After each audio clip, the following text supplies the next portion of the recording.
But you know, there's an age difference, and she's way hipper than me, so. She's older than you? But anyways, it started with a phone call. I happened to be at my desk, and she called on race weekend, and I'm like, oh my goodness, and I knew, I was very excited to get this call. And so we hung out that night, and it was that night, I believe, the case of breaking and entering happened. Ray and Rhonda were staying in the infield in their RV, and I needed more FaceTime with Ashley. I needed to see her more, and it was about 10:30 at night, and I literally just checked if their RV was open, and I just opened the door. This is the first night he met them, I'm pretty sure. Yes, we met him when he broke and entered. And the TV was on, but they're sleeping, and I'm just, Ashley. The what? Their TV was on, but I'm calling for her name. And they're asleep. Ray's like, she's not here. That's how it all started, and then 2005, that was in 2004, late 2004, and then 2005 became a very interesting year, but an amazing blessing. I look back at it with a lot of emotion, of excitement, but it was a challenging time. Because of what led up to our marriage, but it's been an amazing adventure thanks to you guys, and that's why we all wanted you guys to be here and be a part of this, because I guess usually vow renewals or it may not be melancholy like that, but we all remember 2005 and the challenges that it was. I hid her from my family. And I apologize. You hid my daughter? For that. He did not think you could handle this beauty. Yeah, that's That's right now. Okay, that's what I'm using now. Couldn't handle it.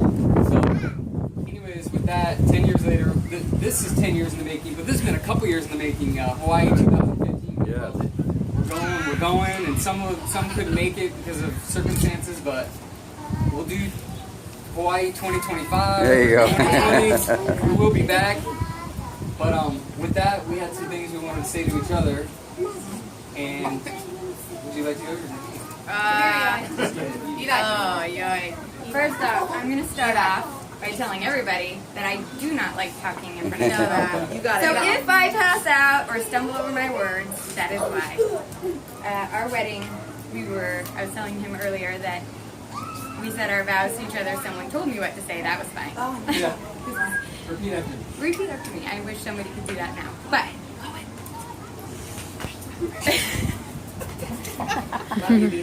what I want to say to Justin is, it's funny because you always tell me, you always ask me.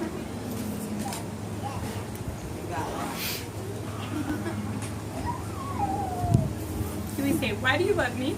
And I come up with a funny reason or just like, oh, Justin, stop. Because he'll ask me at a random time in front of a bunch of people, and I'm like, Justin, quit it. Like, okay, whatever, yeah, you're a good dad. Get out of it, get away. Well, today I wanted to tell you a few reasons why I love you and be serious about it. So, 10 years has been amazing because number one, you're a great husband. And I don't just say it, you are great. You have made me a better person. You have given me 4 amazing boys. And I don't know if there's a better person out there. I've never met someone so giving, selfless, godly, and caring, and giving of your time to others and to us. And I love being with you. You're not, I know it's cliche, you're not just my husband, you're my best friend, and I can truly say that because I would rather be with you every night of the week, sitting at home, watching TV, Big Brother, and having a cocktail with you, no one else. And I love you because you're an amazing dad and you're teaching our kids great values, and if our kids, I mean, I know they will, and I can only pray that they will be just like you when they get older and make some woman as happy as I am with you. You tell me every day how beautiful I am, and I don't know many men that do that. No, I don't. Sorry. No, I'm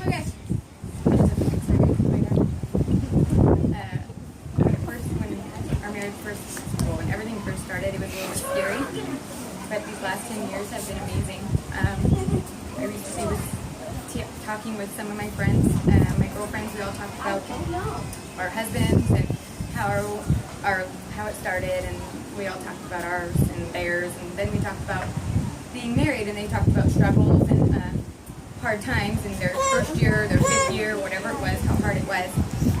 And I honestly sat there and tried to think of a really hard time, and I couldn't. I was like, and I kind of felt bad saying it, but I had to because I wanted them to know that I was like, to be honest, we've never had that in 10 years. I could never say that we went through this horrible time of fighting or struggling, and that's why I know we were so meant to be, because we get along so well. We balance each other out enough to not, have those really hard times. Maybe those are to come, but it's been so much fun, and I can't wait for 10 more, 20 more, 30 more, and hopefully at those times I'll think there was no struggles. Yeah. I love you too. And I can't talk anymore. So bad. Because I lost my train of thought all the time. I'm done. Yeah. Good job, Ashley. Well, you, when I saw you with nephew sold, but I argued with myself, obviously, for so long. There's too much of an age difference.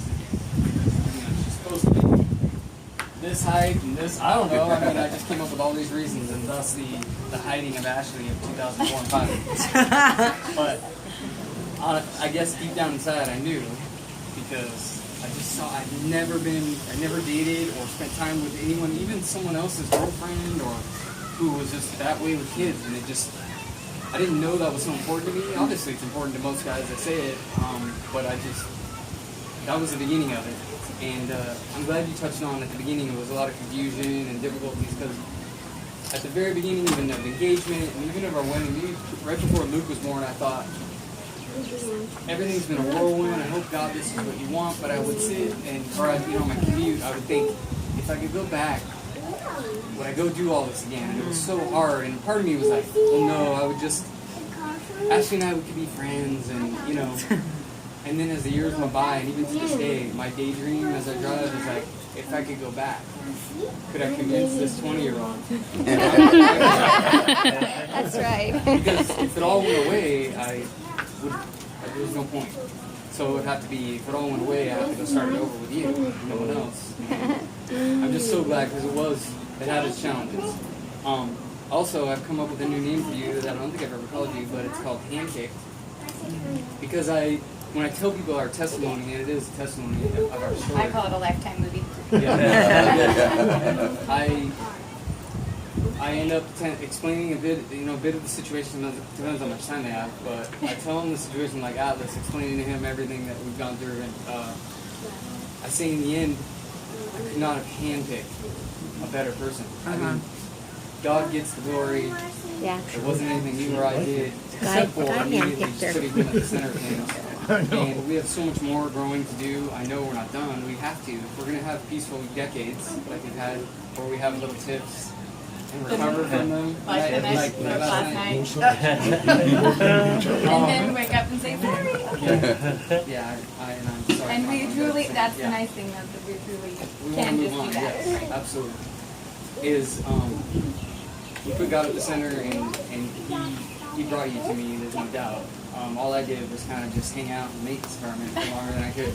But 2005, I kept a journal, and I wish I continued, and I should start back up, but I just needed to write some things down, and I was buzzing through it, and some of this will make sense to you. Well, it'll make sense to all you guys, but I just kind of want to touch on a couple things. So this was in July of 05, 10 years ago. It says, so naturally, now sometimes I feel like the weight of the world is on me. It's just a few things I have on my mind are getting the ring, finding a way to propose, planning a wedding, paying for a wedding, finishing the nursery, moving Ashley into the house. Are we moving the doctor in the hospital? Planning and prepping for a race that was coming up. Having a budget for a new family. Of course there's money in there. Asking for a raise, I put. But I put, you know what? But God has yet to let me down through all of this. I really doubt that I'll start now. In fact, I was just telling Brad today, I haven't had a single sleepless night throughout these trying times. God has given me plenty of rest and clarity of thought to tackle all the things that come at us. Most people go through these type of life changes over years, 3 or 4 years, and we're cramming it into 3 or 4 months. But with God's help, we will make it through. We have so far. Can't start grinding now, right? Yes, I win. In the end, I love Ashley. I can't wait for us to be together I can't wait for us to be together all the time instead of just 2-3 days a week. I can't wait to be married to her. Can't wait to raise our son together. To learn life's difficult times together and struggle through them. We're in counseling now and we have an appointment next week. God bless us with the ability to grow together closer each day and grow our love to an inseparable point. Please bless our child and our family, and thank you, Lord, for all that you've done. That's who obviously gets the reward and the glory for all this. I'm so blessed to be here with everybody, but most importantly with you and our family. Thank you for blessing me with 4 beautiful, annoying little boys. Photo bombers. But I love you so much. You are you're the lid in my pot. You're exactly who I was supposed to be with. There's no doubt in my mind, and I can't wait for decades to come. I love you. I love you. Oh, wait a minute. I got it. Can you kiss it? Wait a second. Oh, kiss again. Karen wasn't ready. Oh, you want to? Wait. Hold it. I have the cranes. Hold that. The Hold cranes that. are kissing in the background too. Just kidding. Yeah. Just stand there for about 5 minutes. Yeah.